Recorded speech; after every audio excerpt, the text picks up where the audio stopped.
আসসালামু আলাইকুম, welcome back to my channel Safwan kitchen. কেমন আছেন সবাই? আলহামদুলিল্লাহ আমি ভালো আছি। গরমে একেবারে জীবন অতিষ্ঠ হয়ে গেছে, তাই তো ভাবছি এই গরমে ঝোল ভাত ছাড়া আর কিছুই খেতে মন চাইবে না। যে ভাবায় সে কাজ। তো চলে গেলাম, ভাবলাম আজকে ট্যাংরা মাছের ঝোল করব এবং রেসিপিটা আপনাদের সাথে শেয়ার করার জন্য চলে এসেছি। চলুন তাহলে মূল রেসিপিতে ফিরে যাই। আমি আলুগুলোকে পিস করে রেখেছিলাম, ধুয়ে রেখেছি। এটাকে আমি সামান্য তেলে ভেজে নিব। নিয়েছি পটলগুলোকে আমি আলুর সাথে একটু ভেজে নিব। আমি সামান্য করেই ভাজবো। এখানে আমি গুঁড়ো মরিচ, হলুদ এবং একটু সামান্য লবণ দিয়েছি। এখন একটু দিয়ে দিব বেগুন যেহেতু নরম সবজি তাই আমি একটু পরে দিলাম। এখন আমি সবগুলো সবজিগুলোকে সুন্দর করে ভেজে নিব। ভাজা হয়ে গেছে, এখন আমি এটা একটা বাটিতে উঠিয়ে নিব। সবজিগুলো বাটিতে তুলে নিয়েছি। এখন একটা পরিষ্কার প্যানে আমি আরও সামান্য কিছু তেল দিয়ে দিব। তেলটা গরম হয়ে আসলে আমি এর ভেতরে দিয়ে দিলাম 2টা পেঁয়াজ কুচি। পেঁয়াজগুলোকে ভালোভাবে আমি একটু ভেজে নিব।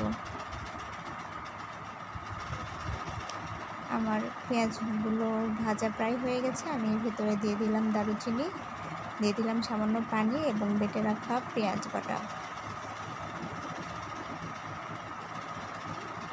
এখন দিয়ে দিব এখানে হলুদ, গুঁড়া মরিচ,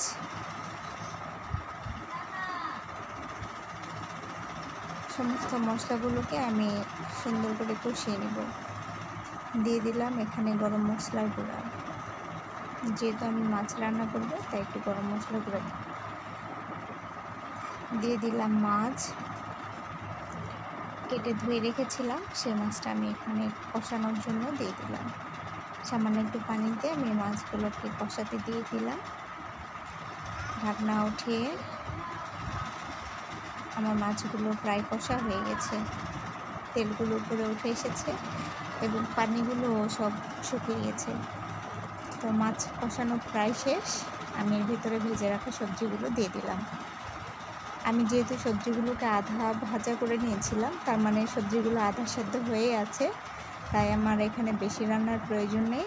আমি এটাকে সামান্য নাড়িয়ে চাড়িয়ে মশলাগুলোকে ভালোভাবে মিক্সার করে আমি এখানে সামান্য একটু পানি দিয়ে দিব। পানি দিয়ে আমি এটাকে ঢাকনা দিয়ে ঢেকে দিব রান্নাটা পুরোপুরি শেষ হওয়া পর্যন্ত। আমি সুন্দর করে ঢাকনা দিয়ে ঢেকে দিলাম। কিছুক্ষণ পর ঢাকনাটা উঠে আমার তরকারি একেবারেই রেডি। খুব সুন্দর একটা ফ্লেভার আসতেছে এবং পুরোপুরি খাওয়ার উপযুক্ত হয়ে গেছে। আমি এখন এটাকে একটা বাটিতে সার্ভ করব। আমি একটা পরিষ্কার বাটি নিয়েছি এবং এখানে সুন্দর করে আমি এটাকে উঠিয়ে নিলাম। এই তো দেখুন, আমার ট্যাংরা মাছের ঝোল একেবারে রেডি। আপনারা বাসায় এভাবে ট্রাই করতে পারেন। এই গরমে শরীরকে অত্যন্ত সুস্থ রাখবে এবং মনকে প্রফুল্ল রাখবে। আমি খুব একটা মশলা ইউজ করি নাই, অল্প মশলাতেই রান্না শেষ করেছি।